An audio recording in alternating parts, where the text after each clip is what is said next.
Hey guys, wanted to give you the heads up that eToro is expecting to have their IPO or initial public offering next Wednesday, May 14th.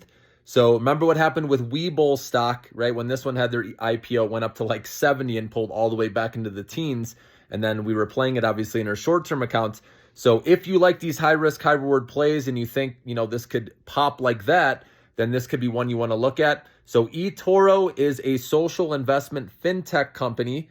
So similar to Webull, I'm curious to know how many of you out there use eToro. Drop me a comment. I'm curious to hear this, okay? Because I haven't used it personally, but I know I have some friends that have used it, and I'm curious to see how many of you use it.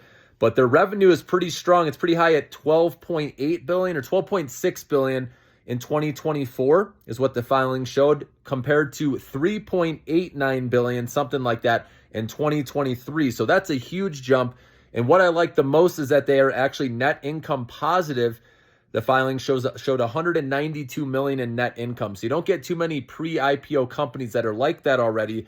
And so this company actually did file for an IPO in March, but then they delayed it because of Trump with his tariffs, and now they're officially doing it. And this is actually similar to like what Klarna is doing. Klarna filed, but then they paused their IPO as well because of the tariffs. So they could be doing one soon too. So keep that. That's a buy now, pay later company if you like that sector. So, but anyways, eToro, this is one, like I said, if you like the high risk, high reward plays and you want to, it all depends on sentiment, obviously, this week. Obviously, if a deal gets worked out with China and it comes way down, right, with the tariff amount percentage, then, and it's risk on in the market, then this one could maybe do better, okay?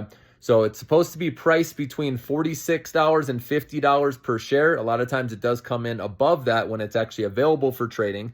And usually trading starts with IPOs around 12:30 p.m. to 1 p.m. Eastern time. So it's not first thing in the morning, in case you were wondering. Now, do know that this company is based in Tel Aviv, Israel. So if you don't like being in, stocks that or have headquarters in another country, obviously I do have operations in the U.S., United Kingdom, many other areas around the world. But maybe, I know some people don't like being in the Israel stock. So wanted to let you know on that as well. But that's one you could check out. So Wednesday is when they're expected to have their IPO. Have a great weekend, guys.